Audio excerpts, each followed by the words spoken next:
Hello everyone, मैं अशोक कुमार यादव स्वागत करता हूं आप सभी का आपके अपने यूट्यूब चैनल में। दोस्तों, आज की क्लास में हम लोग अध्ययन करेंगे UP board class 10 English poetry के अंतर्गत आखिरी पोयम फॉर एनी ग्रेगरी।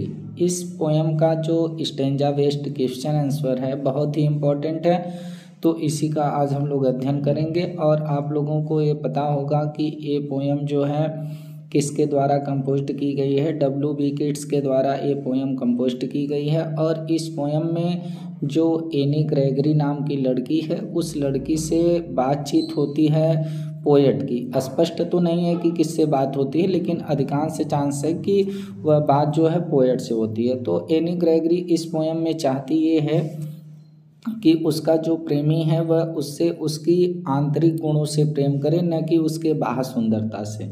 और जो पोएट हैं वो बताते हैं एनी ग्रेगरी के कि हमने एक व्यक्ति को ऐसा घोषित करते हुए, ऐसी घोषणा करते हुए सुना कि केवल ईश्वर ही हैं जो एक व्यक्ति की आंतरिक सुंदरता से, आंतरिक गुणों से प्रेम कर सकते हैं, बाकी और कोई नहीं है। तो इस पोयम का अगर आप लोग हिंदी एक्सप्लेनेशन नहीं देखे हैं तो इसका Hindi explanation video already channel पर अपलोड है और इस वीडियो के डिस्क्रिप्शन में लिंक भी है, तो आप लोग देख लीजिए। उसके बाद आप इस स्टेंजा बेस्ड क्वेश्चन आंसर को देखेंगे तो हमें उम्मीद है कि आप लोगों को किसी प्रकार की कोई समस्या नहीं होगी। अब देखिए, पहला जो स्टेंजा है हम लोगों का, तो पहले स्टेंजा से कनेक्ट होते हैं। पहला स्टेंजा हम लोगों का स्टार्ट है never sell a young man. यहाँ से हम लोगों का यहाँ तक है and not your yellow hair. तो देखिए, इसका हिंदी अर्थ जो है क्या है ये आप लोगों को समझ में आ गया होगा। और इस बात को कौन कहा है, तो पोएट कहे हैं। तो चलिए अब इस पर जो वेस्ट क्वेश्चंस हैं उसको देखते हैं, फिर उसके आंसर को देखते हैं। देखिए, हम लोगों का पहला क्वेश्चन है who is the speaker in this stanza. Who means कौन, इज मीन्स है द स्पीकर। स्पीकर मीन्स होता है वक्ता, बोलने वाला। इन द स्टेंजा, इस स्टेंजा में, यानी ये जो पद है, ये जो स्टेंजा है, इस स्टेंजा में बोलने वाला कौन है, यानी वक्ता कौन है जो इस बात को बोला है। तो आप लोगों को पूरी तरह से पता है कि एक किसके द्वारा कही गई बात है। तो देखिए, यहाँ पर हम लोगों का पहले का आंसर हो जाएगा the poet is the speaker. The poet यानी कवि, इज है द स्पीकर वक्ता। यानी ये जो पहला स्टेंजा है हम लोगों का, इसमें जो स्पीकर हैं, जो बोलने वाले हैं, जो बोले हैं वो पोएट हैं। और ही इज एड्रेसिंग, और ही मीन्स वह पोएट, इज है एड्रेसिंग। एड्रेसिंग का मतलब होता है संबोधित करना, और वह संबोधित कर रहे हैं किसको, एनी ग्रेगरी को। यानी ये बात वो किनको बता रहे हैं, एनी ग्रेगरी को बता रहे हैं। तो पहले क्वेश्चन के आंसर में हम लोगों ने देखा कि ये जो स्टेंजा है, इस स्टेंजा में जो स्पीकर है वो पोएट ही है। और पोएट जो है इस पहले स्टेंजा में एनी ग्रेगरी नाम की जो लड़की है, उसी लड़की को संबोधित करते हैं। तो इस प्रकार से हम लोगों का पहला जो क्वेश्चन था उसका आंसर जो क्वेश्चन का था कंप्लीट हुआ। अब देखिए, सेकंड हम लोगों का क्वेश्चन है why is the young man in despair. Why means क्यों, इज मीन्स है the young man. Young man का मतलब होता है युवा व्यक्ति, यानी युवा व्यक्ति क्यों है इन डिस्पेयर। डिस्पेयर का मतलब होता है निराशा, उदासी। यानी जो युवा व्यक्ति है वो निराशा में क्यों है, उदासी में क्यों है, ये हम लोगों का क्वेश्चन है। अब देखिए, इसका आंसर हम लोगों का क्या हो जाएगा।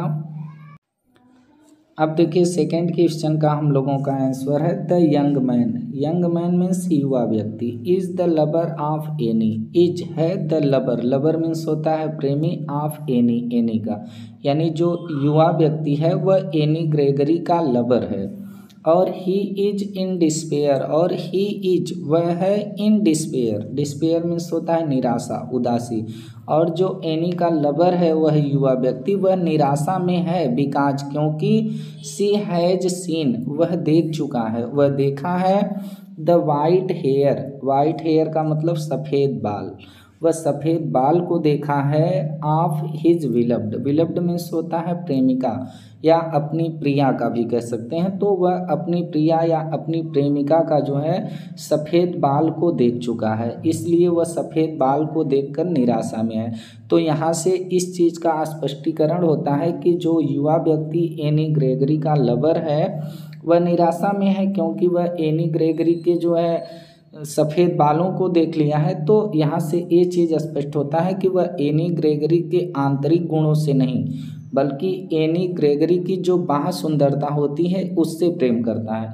क्योंकि अगर वह एनी ग्रेगरी के आंतरिक सुंदरता से प्रेम करता, आंतरिक गुणों से प्रेम करता, तो उसके बाल किस कलर के हैं उससे कोई फर्क नहीं पड़ता। लेकिन जैसे ही वह उसके सफ़ेद बाल को देखता है तो पूरी तरह से निराशा में हो जाता है। इससे इस चीज़ का स्पष्टीकरण हो जाता है। अब देखिए हम लोगों का जो क्वेश्चन है, क्वेश्चन हम लोगों का है third, with what are her years compared, यानी विथ साथ, वाट आर क्या है, हर ईयर्स उसके जो ईयर्स थे, जो कान थे, वो कंपेयर्ड यानी तुलना की गई है। यानी जो एनी ग्रेगरी के कान थे उनके कानों की तुलना किससे की गई है। तो ये आप लोगों को पता है कि किससे की गई है। आइए देखते हैं इसका आंसर।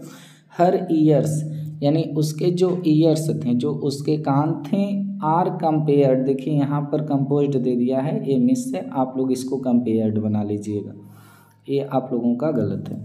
तो हर ईयर्स उसके जो कान हैं वो कंपेयर्ड तुलना किए गए हैं विथ रैम्पार्ट्स, रैम्पार्ट से। अब ये रैम्पार्ट्स क्या होता है, विच आर हाई, विच माने जो, आर मीन्स है, हाई मीन्स ऊंचा, जो एक ऊंची, और वाइड, वाइड मीन्स होता है चौड़ी, वॉल्स मीन्स होता है दीवार, यानी कि दीवार। जो रैम्पार्ट्स होता है एक बहुत ऊंची और चौड़ी दीवार होती है अराउंड ए कैसल, कैसल का मतलब होता है महल या किला, आर ए फोर्ट या लाल किला कह सकते हैं।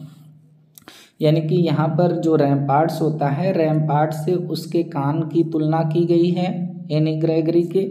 और रैम्पार्ट्स क्या होता है, तो रैम्पार्ट्स एक बहुत ऊंची और चौड़ी दीवार होती है, किसके चारों तरफ जो है, तो किसी महल के चारों तरफ या फिर जो है किसी किले के चारों तरफ, किसी फोर्ट के चारों तरफ जो है, यहाँ पर फोर्ट मीन्स किला हो जाएगा, तो किसी किले के चारों तरफ जो है होती है। तो ये रैम्पार्ट्स होता है, उसी रैम्पार्ट से उसकी जो है क्या की गई है, तुलना की गई है। तो देखिए अगला क्वेश्चन है हम लोगों का। अब अगले क्वेश्चन में हमसे पूछ रहा है name the poem and poet, name नाम बताइए, द पोएम कविता का, एंड पोएट और कवि का, कविता और कवि का नाम बताइए। ये हमसे क्वेश्चन कर रहा है। तो देखिए कौन सी पोएम है और इसके पोएट कौन है। तो द पोएम यानी कविता फॉर एनी ग्रेगरी, यानी ये कविता जो है, ये पोएम जो है वह एनी ग्रेगरी है और कंपोज्ड बाई, और ये कंपोज्ड की गई है, इसकी इस पोएम की रचना की गई है किसके द्वारा, W.B. येट्स के द्वारा इसकी रचना की गई है। तो इस प्रकार से हम लोगों का पहला स्टेंजा कंप्लीट होता है। सेकेंड स्टेंजा है हम लोगों का but I can't get a hair dye. अब यहाँ पर देखिए एक कथन जो है एनी ग्रेगरी का है। एनी ग्रेगरी इसमें ये बताना चाह रही है कि मैं तो चाहती तो मेरे जो हमारे प्रेमी हैं उनको जिस रंग के बाल पसंद है उस कलर के हम अपने बालों में डाई कर लेते, रंग लेते, लेकिन मैं ऐसा नहीं करूँगी क्योंकि मैं चाहती हूँ कि जो मेरा प्रेमी है वह मेरे आंतरिक गुणों से प्रेम करे, मेरी बाह्य सुंदरता से प्रेम न करे। तो एक कथन जो है किसका है, आप लोग पूरी तरह से इसको समझिए कि एक कथन जो है, ये जो स्टेंजा है ये किसके द्वारा कहा गया है, तो ये एनी ग्रेगरी के द्वारा कहा गया है। तो इसका अर्थ आप लोग समझ गए होंगे। अब चलिए देखते हैं इस पर जो बेस्ट क्वेश्चंस। अब पहला क्वेश्चन है who is the speaker in these lines.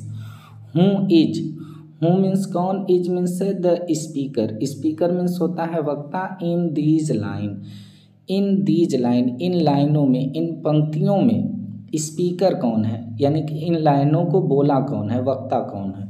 तो देखिए यहाँ पर हम लोगों का पहले का आंसर हो जाएगा एनी ग्रेगरी। एनी देखिए थोड़ा सा मिस है, इसको एनी बना लीजिएगा। Any Gregory is the speaker in these line, यानी एनी ग्रेगरी इज है स्पीकर, वक्ता, बोलने वाली, इन दीज लाइन्स, इन पंक्तियों में, यानी कि इस पंक्तियों को बोलने वाली जो है या जो वक्ता है वह एनी ग्रेगरी है। आगे देखते हैं, अगला क्वेश्चन है व्हाट कलर, कौन सा रंग, व्हाट मीन्स क्या, कलर मीन्स रंग, would she give her hair, would she give her hair, hair means होता है बाल, यानी वह अपने बाल में कौन सा कलर कर सकती है, अपने बालों को कौन सा रंग दे सकती है, कौन, एनी ग्रेगरी। देखिए वो क्या कही थी, तो सी वुड गिव हर हेयर, यानी कि वह अपने हेयर को, अपने जो बाल हैं उसको रंग दे सकती थी। कौन सा कलर दे सकती थी, वो ब्राउन, अगर उसके प्रेमी को भूरा रंग पसंद है बालों का तो ब्राउन भी करा सकती थी। ब्लैक कलर अगर उसके प्रेमी को पसंद है तो ब्लैक कलर के वो अपने बाल डाई कर लेती। और कैरोट, अगर गाजरी रंग पसंद है तो वो गाजरी रंग के अपने बाल को डाई कर लेती, डाई करवा लेती। लेकिन एनी ग्रेगरी ये नहीं करना चाहती थी, क्योंकि वो चाहती थी कि मेरा जो लवर है वो मुझसे हमारी बाह्य सुंदरता से नहीं बल्कि हमारे आंतरिक गुणों से हमसे प्रेम करे। इसलिए सी वुड गिव हर हेयर, वह अपने बालों को रंग दे सकती थी, भूरा रंग दे सकती थी, काला रंग भी दे सकती थी और गाजरी रंग भी दे सकती थी। तो इस प्रकार से हम लोगों का ए भी क्वेश्चन कंप्लीट हुआ। अगला क्वेश्चन है why is she ready to do so, why क्यों, इज है सी वह एनी ग्रेगरी, रेडी मीन्स होता है तैयार, टू डू करने के लिए, सो ऐसा, यानी ऐसा करने के लिए एनी ग्रेगरी क्यों तैयार है। तो देखिए इसका आंसर क्या हो जाएगा कि वो ऐसा करने के लिए क्यों तैयार है, तो सी इज रेडी, सी इज वह है, रेडी मीन्स तैयार, टू डू ऐसा करने के लिए, बिकॉज क्योंकि हर लवर फील्स, यानी जो उसका प्रेमी है उसको फील्स होता है, उसको लगता है दैट कि मैन लव हर, कि जो मैन होते हैं, जो व्यक्ति होते हैं उससे प्रेम करते हैं, यानी एनी ग्रेगरी से प्रेम करते हैं, बिकॉज हर गोल्डन हेयर, उसके सुनहरे बालों के कारण, यानी कि एनी ग्रेगरी ऐसा करने के लिए इसलिए तैयार है क्योंकि उसका जो लवर है, उसके लवर को लगता है कि आदमी जो है, पुरुष जो है वह उसके गोल्डन हेयर यानी सुनहरे बालों के कारण प्रेम करता है। लेकिन सी वांट वह चाहती है, यानी एनी ग्रेगरी चाहती है टू बी लव्ड, कि हमें प्रेम करे कोई, यानी हमारा जो लवर है वो हमसे प्रेम करे, for her inner beauty, for her inner, inner का मतलब होता है आंतरिक और ब्यूटी का मतलब होता है सुंदरता। लेकिन वहाँ पर जो एनी ग्रेगरी है वह यह चाहती है कि उसका जो प्रेमी है वह उसको उसकी आंतरिक सुंदरता से प्रेम करे। देखिए यहाँ पर आप लोग इसका आंसर फिर से समझिएगा कि she is ready to do so, वह ऐसा करने के लिए तैयार हो जाती है, कैसा करने के लिए कि मैं अपने बालों को कलर तो करवा लेती लेकिन मैं करवाऊंगी नहीं, तो वो अपने बालों को कलर न करवाने के लिए तैयार हो जाती है। क्यों तैयार हो जाती है, क्योंकि उसके लवर को ऐसा महसूस होता है, ऐसा लगता है कि जो व्यक्ति है वह व्यक्ति एनी ग्रेगरी को उसके सुनहरे बालों से प्रेम करता है, ऐसा लगता है। तो इसीलिए वो चाह रही है कि हमारे बाल अगर सफ़ेद हैं तो वो सफ़ेद ही रहें, मैं इसमें डाई इसको नहीं करवाऊंगी, इसको कलर नहीं करवाऊंगी, क्योंकि उसके प्रेमी को ऐसा लगता था कि व्यक्ति उसकी बाह्य सुंदरता से प्रेम करते हैं। और एनी ग्रेगरी चाहती थी कि उसका जो लवर हो, जो उससे प्रेम करे, वह उसकी बाह्य सुंदरता से नहीं बल्कि उसके इनर ब्यूटी से प्रेम करे। तो इस प्रकार से आप लोगों को ये शायद समझ में आ गया होगा। अगला है हम लोगों का name the poem and poet. तो इसमें हमसे पूछ रहा है पोएम का नाम और पोएट का नाम, यानी कि कविता और कवि का नाम। तो ये आप लोगों को याद है कि कौन है, the poem for any Gregory, ये कविता हम लोगों की है फॉर एनी ग्रेगरी जो एक लड़की का नाम है, और कंपोज्ड बाय, और ये पोएम जो है कंपोज्ड की गई है, इसकी रचना की गई है W.B. येट्स के द्वारा इसकी रचना की गई है। तो इस प्रकार से हम लोगों का ये भी स्टैंजा कंप्लीट हुआ। अब देखिए यहाँ पर जो है आई यूज हुआ है, तो I heard an old religious man, इस बात को पोएट कह रहे हैं कि मैंने एक बूढ़े धार्मिक व्यक्ति से सुना, बट यस्टर नाइट, पिछली रात। और यहाँ से हम लोगों का हो जाएगा and not your yellow hair. तो यहाँ तक है, आप लोग इसका हिंदी एक्सप्लेनेशन वीडियो ज़रूर देखे होंगे तो आप लोगों को एकदम क्लियर हो गया होगा कि इसमें क्या बताया गया है। आइए इसके क्वेश्चन पर मूव करते हैं। अब देखिए इसमें पहला क्वेश्चन है, who is I in the first line. Who means कौन, इज मीन्स है आई, इन द फर्स्ट लाइन यानी पहली लाइन में आई कौन है, यानी कि मैं किसके लिए यूज हुआ है। तो ये आप लोगों को पता है कि आई पोएट स्वयं के लिए यूज किए हैं। वो बता रहे थे कि मैं पिछली रात सुना था एक बूढ़े धार्मिक व्यक्ति से। तो यहाँ पर आई इन द फर्स्ट लाइन, आई जो है यानी कि आई जो वर्ड है यानी आई मीन्स मैं, ये जो पहली लाइन में शब्द है वो कौन है, आई। इज द पोएट, वो पोएट है, यानी आई इन द फर्स्ट लाइन पहली लाइन में आई इज द पोएट, वो कवि हैं, पोएट हैं, जिनका नाम क्या है, W.B. Yeats। तो इस प्रकार से हम लोगों का ये भी क्वेश्चन कंप्लीट होता है। अगला है हम लोगों का, what did he find यस्टर night. यस्टर night का मतलब होता है पिछली रात। व्हाट मीन्स क्या, ही वह, यानी पोएट फाइंड मीन्स होता है पाना, पाते हैं यस्टर नाइट पिछली रात, यानी पिछली रात वह क्या पाते हैं, यानी पोएट जो है वो पिछली रात उनको क्या मिलता है। तो देखिए उनको पिछली रात क्या मिलता है, इसका करेक्ट आंसर होगा द पोएट, जो पोएट हैं, जो कवि हैं। हर्ड, वो हर्ड मीन्स होता है सुनना, सुनते हैं an old religious man. An old एक बूढ़े, और रिलीजियस का मतलब होता है धार्मिक, मैन मीन्स होता है व्यक्ति, यानी पोएट जो हैं वह एक धार्मिक बूढ़े व्यक्ति से सुनते हैं। डिक्लेयरिंग, वो डिक्लेयर कर रहा था, डिक्लेयरिंग कर रहा था। डिक्लेयरिंग का मतलब होता है घोषित करना, घोषणा करना। वह घोषणा कर रहा था, ये बता रहा था दैट की ओनली गॉड, ओनली केवल गॉड ईश्वर भगवान, कुड लव, कुड मीन्स सकना, लव मीन्स प्रेम, प्रेम कर सकते हैं अस हमसे, यानी कि उन्होंने, पोएट ने सुना कि एक बूढ़ा धार्मिक व्यक्ति इस बात की घोषणा कर रहा था कि केवल ईश्वर ही हैं जो हमसे प्रेम कर सकते हैं। For ourselves alone, ourselves alone का मतलब होता है खुद से, यानी केवल ईश्वर ही हैं जो हमसे और सिर्फ हमसे खुद से प्रेम कर सकते हैं, हमारे आंतरिक गुणों से प्रेम कर सकते हैं। नॉट आवर हेयर, हमारे बालों से नहीं, हेयर मीन्स बाल, हमारे बालों से नहीं। यानी यहाँ पर उन्होंने क्या बताया है, इसको समझिएगा कि पोएट जो है एक बूढ़े धार्मिक व्यक्ति से पिछली रात इस बात की घोषणा करते हुए सुनते हैं कि केवल भगवान ही हैं जो हमारे आंतरिक गुणों से हमसे प्रेम कर सकते हैं, हमारे सुंदर बालों से नहीं। बाकी और भी जितने लोग हैं वो हमारी सुंदरता से प्रेम करते हैं, हमारे आंतरिक गुणों से नहीं। यही चीज़ इसमें बताने की कोशिश की गई है। अब देखिए अगला क्वेश्चन है हम लोगों का, what does the poet convey. What means क्या, डज द पोएट, जो कवि हैं वो कन्वे का मतलब होता है बताना, बताए हैं इन द लास्ट 3 लाइन, यानी कि लास्ट आखिरी की 3 लाइनों में, 3 पंक्तियों में जो पोएट हैं, जो कवि हैं, वो हमसे क्या बताए हैं। यानी ये जो स्टेंजा की आखिरी 3 लाइन है, इस आखिरी 3 लाइन में जो पोएट हैं वो हमें क्या कन्वे किए हैं, क्या दिए हैं, क्या बताना चाहें।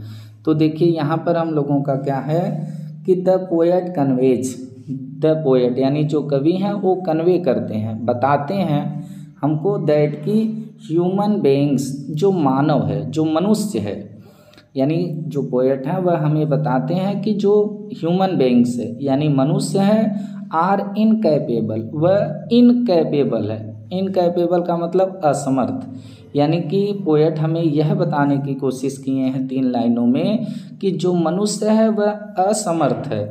आप सीइंग, देखने में, इनर ब्यूटी, जो इनर ब्यूटी होती है मतलब आंतरिक सुंदरता होती है, वह देखने में असमर्थ है।